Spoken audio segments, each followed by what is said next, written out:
Before we dive into everything, including the return of a certain actor, let's rank this episode. Now, do I think it's better than Minds of Man? I think so. I don't think this is quite 2 and 9, although we did get some delicious Grogu stuff. I want to say an 8.8. But I was going into Tashi Station to pick up some power converters. First, let's start off with the Vizsla kid being kidnapped. That whole thing was pretty great. I'm glad we got confirmation that that is Oz Vizsla's kid, although it was basically all but confirmed just by everything that was going on in context clues. But the action was good. There was a fight against basically a dragon creature while Mandalorians were in jetpacks. That's a win. But yeah, that whole situation was pretty straightforward, but the best part about it was Bo was leading everyone. And also she's been going with the way this whole time, which she kind of ridiculed Din about when they first met. Now she's kind of going with it because she has no one else. And then at the very end, bringing up to the armorer that she saw a mythosaur. Now I don't know if the armorer actually believes her, or if it's just like a vision that we see because we're Mandalorians and we are the mythosaur in a way and all that fun stuff. So I'm curious if the armorer believes that or not. I don't know if she does. It is good that Bo brought it up to anyone, because she didn't bring up to Din yet, or anyone else, until the armorer at the very end of the episode when she was getting her pauldron replaced. And of course getting a mythosaur. So I am curious on if we're going back to the mines. I think that might happen. But now let's dive into the juicy bits. Grogu got escorted to an elevator from clones breaking in. I know people kind of thought that that was going to be Anakin coming through.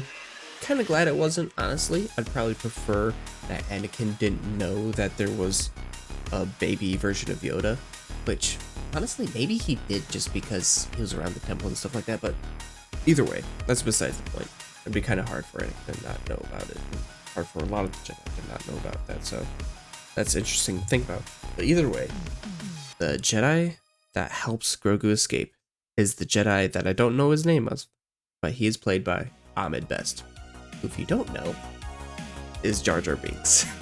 And I'm just glad that Ahmed Best got to have this, because I'm pretty sure, not 100% sure, but he, because he played Jar Jar, received some shit.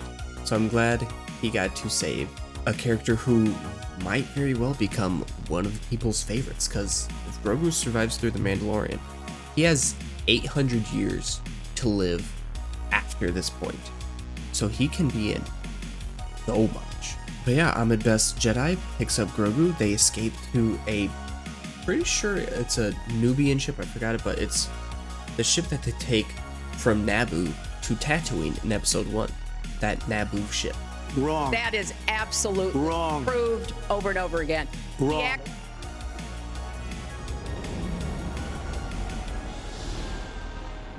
Which I'm guessing they got from, I don't think they'd get it from Padme. Probably just from other people related to the Naboo system. But if it was Padme, that's kind of nutty to think about, because there were even Naboo guards or security that was there that all died to clone troopers.